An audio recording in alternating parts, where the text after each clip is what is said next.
Selamat siang, perkenalkan nama lengkap saya Rosalia Belang, kelas A, semester 4, jurusan Sosiologi, Fakultas Ilmu Sosial dan Ilmu Politik, Universitas Nusa Cendana.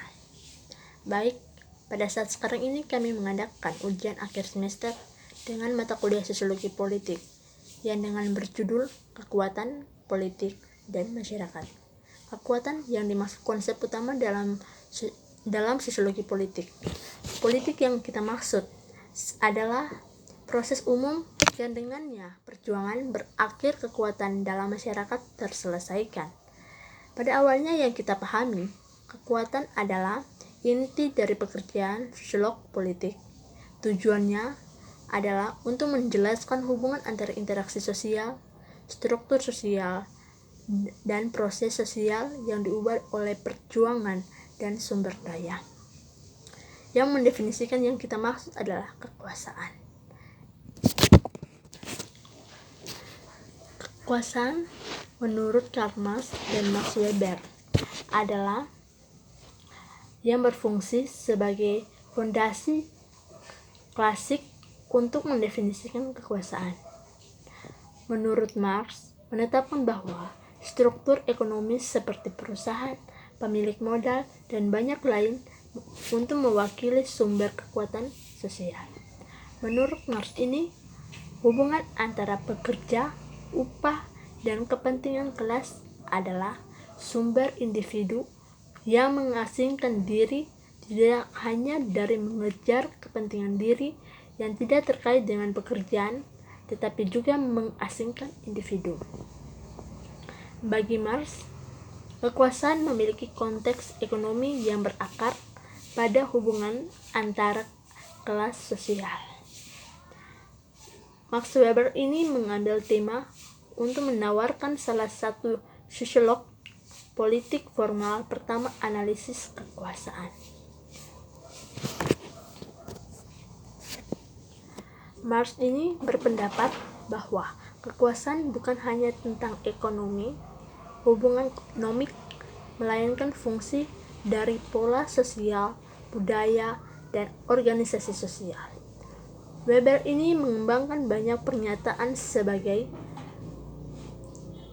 tentang formal untuk kekuasaan dan politik, mendefinisikan kekuasaan sebagai kesempatan seorang pria atau sejumlah pria yang mewujudkan keinginan mereka sendiri dalam tindakan sosial, bahkan melawan perlawanan dari orang lain berpartisipasi dalam aksi. Definisi ini setelah hampir 1 abad, upaya klarifikasi dan pemahaman yang bernuansa kekuatan. Definisi sosiologi politik ini mencerminkan keadaan sosiologi pada akhir 1950-an dan 1960-an yang menurut Coser sebagai topik studi sosiologi politik yang meliputi yang pertama, perhatian kepada negara dan institusi. Yang kedua, organisasi kekuasaan. Yang ketiga, persaingan dan ketertiban antara kelompok. Dan keempat, pengembangan asosiasi politik. Klasik dan kontemporer tipologi menunjuk pada setidaknya 3 jenis kekuatan yang menarik dalam studi masyarakat dan politik. Yang pertama, kekuatan koersif dan dominan. Yang dimaksud ini sumber daya yang digunakan untuk memaksa, mungkin termasuk kekuatan kasar. Yang digunakan untuk memaksa kekuatan kasar itu kecakapan militer dan kekuatan tentara besar. Jenis kekuatan ini adalah bentuk mentah atau paling murni, sedangkan dominasinya mencerminkan penggunaan sumber daya dengan konsekuensi bagi orang lain di masyarakat. Yang kedua, otoritas dan kekuatan legislasi. Otoritas yang dimaksud ini adalah bentuk kekuatan yang muncul dari persetujuan individu dan kelompok berdasarkan pada rasa legitimasi dan kepatuhan atau tugas. Individu dan kelompok dalam masyarakat menciptakan ketertiban dengan mengakui kekuatan hukum, tradisi, dan adat. Weber ini secara khusus dia berfokus pada otoritas yang akan datang dari individu dan kantor dalam organisasi berskala besar yang dibuat untuk struktur interaksi berdasarkan hukum dan prosedur. Weber ini mengidentifikasi 3 jenis otoritas, yakni yang pertama, otoritas karismatik, yang kedua, otoritas tradisional, yang ketiga, otoritas hukum rasional. Yang ketiga, kekuatan interdependen. Kekuasaan ini dapat beroperasi dengan cara yang lebih halus, menghasilkan dramatis perubahan dalam interaksi sosial dan distribusi kekuasaan di masyarakat.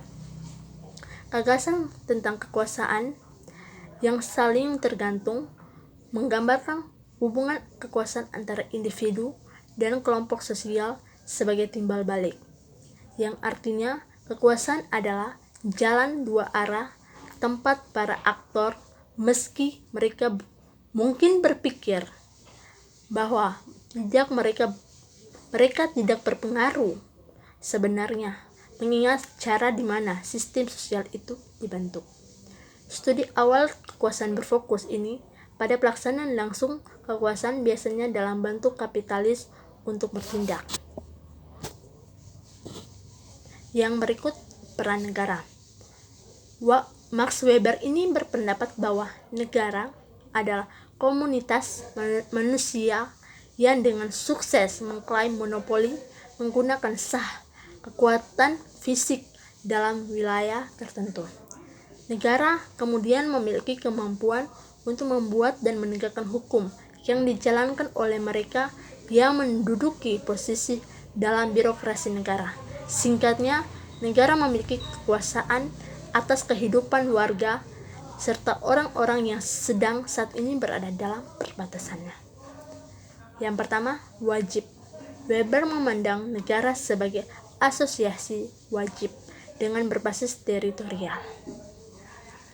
Yang kedua, monopoli. Monopoli ini menggunakan kekuatan yang sah dalam perbatasan. Tidak berarti bahwa negara harus menggunakan kekuatan. Dominan negara terbentuk oleh kekuatan untuk memiliki perintah yang diikuti tanpa harus menggunakan paksaan. Kekuatan infrastruktur adalah kekuatan yang lebih modern dan mengendalikan bidang utama kehidupan kita tanpa menggunakan kekuatan fisik. Mengacu pada kekuatan negara tanpa berpengaruh dan mengendalikan bidang utama kehidupan kita. Yang ketiga, legitimasi. Legitimasi ini merupakan penerimaan dan pengakuan masyarakat terhadap hak moral pemerintah untuk hak moral pemimpin kepada pemerintah membuat dan melaksanakan keputusan publik. Secara garis besar, yang dimaksud legitimasi ini merupakan hubungan antara pemerintah dengan pemimpin karena penerimaan dan pengakuan atas wewenang yang berasal dari yang diperintah. Secara umum, alasan utama legitimasi ini yang paling penting bagi pemimpin pemerintah karena pertama, legitimasi ini akan mendatangkan kestabilitas politik dari kemudian hari perubahan sosial. Yang kedua, adanya pengakuan seseorang terhadap keunggulan orang lain pada hakikatnya menunjukkan adanya keabsahan atas keunggulan yang dimiliki pihak yang disebut pihak belakang. Yang berikut, demokrasi. Demokrasi adalah sistem politik di mana kesempatan untuk berpartisipasi dalam pengambilan keputusan sangat luas, dibagi di antara semua warga negara dewasa. Tiga tipe dasar demokrasi: langsung, representatif, dan liberal, tidak saling eksekutif. Yang berikut, politik budaya dan proses sosial. Deskripsi tentang sifat kekuasaan dalam masyarakat ini memperkuat klaim bahwa sosialisasi, nilai-nilai kepercayaan, dan ideologi harus dipelajari untuk memahami distribusi yang lebih baik kekuatan dan konflik. Kerangka teoritis utama dari waktu ke waktu akan membahas dari konflik non-politis dengan cara yang unik. Yang berikut, politik kehidupan sehari-hari, politik ekonomi. Berbagai kerangka teoritis memberi kita pandangan tentang hubungan antara politik dan ekonomi. Salah satu yang didiskusikan ini tentang pluralis, elit atau manajerial, kelas atau Marx, kerangka kerja modern, pilihan rasional, dan institusionalis. Kita mempertimbangkan kelas, teori dominasi kekuasaan pertama, yakni pluralis dalam interpretasi masyarakat, dan politik pluralis. Fokus utamanya adalah hubungan di antara kedua sistem politik dan demokrasi. Pluralis mengakui bahwa beberapa distribusi, kesalahan, atau ketidaksetaraan sumber daya ekonomi ada, tetapi ketidakadilan dapat diperbaiki. Yang kedua, elit yang manajerial dalam perspektif elit atau manajerial. Menurut J. William Mills, mengidentifikasi kekuatan korporasi, militer, dan elit politik menekankan kekuasaan terpusat sehingga ekonomi.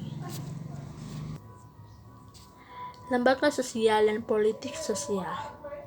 Dalam bab ini, menurut J. William Mills membahas konsep tentang imajinasi sosiologis. Kurangnya imajinasi sosiologis ini dapat mendorong individu untuk menyalahkan diri sendiri atau orang lain karena masalahnya mereka. Yang berikut, partisipasi politik. Yang dimaksud adalah studi rinci tentang arus bidang analisis dalam sosiologi politik terkait dengan bentuk partisipasi politik yang sangat spektif. Pertama, pemilihan. Model pemilihan rasional dari partisipasi politik memperlakukan tindakan politik sebagai berasal dari ekonomi minat atau tindakan sosial yang memperkuat hasil politik yang disepakati atau diinginkan. Di lain kata, orang, kelompok, atau lembaga menggunakan kekuatan apapun yang mereka dapatkan untuk mempengaruhi politik dalam kepentingan mereka. Pendekatan rasional terbaru studi politik adalah dikenal atau di teori permainan yang menunjukkan bahwa individu, kelompok kepentingan, atau negara-negara akan membuat pilihan strategi mengingat keadaan tertentu. Tatanan politik dalam pengertian didefinisikan secara luas dan dapat mencakup apapun dari tatanan politik yang dibentuk dalam kebijaksanaan politik, tatanan yang dibuat melalui ekstensi atau penolakan hak-hak sipil, atau perubahan dalam struktur negara atau rezim itu sendiri. Fungsi langsung dari pemilihan adalah untuk memilih pejabat siapa yang akan menduduki jabatan publik tersebut. Pemilihan dapat memberikan penilaian pada pemegang jabatan saat itu dengan memilih kembali mereka atau dengan memilih orang lain. Idealnya, agar pemilu mengarahkan perumusan kebijakan, 4 syarat yang harus tercapai. Pertama, calon bersaing memberikan opsi kebijakan yang ringkas dan jelas. Warga memilih hanya kepada alternatif kebijakan yang tersedia. Hasil pemilu yang dapat mencerminkan pilihan kebijaksanaan pemilih dan pemegang jawaban yang dipilih mematuhi pernyataan kampanye mereka tersebut. Dan dokumentasi penting kelas sosial menjelaskan pemilihan dan pemilih dalam demokrasi. Baru-baru ini yang lain termasuk Lipson berpendapat bahwa ada penurunan penting dalam pemungutan suara kelas dalam masyarakat pasca industri. Sekian dari saya, terima kasih, selamat siang.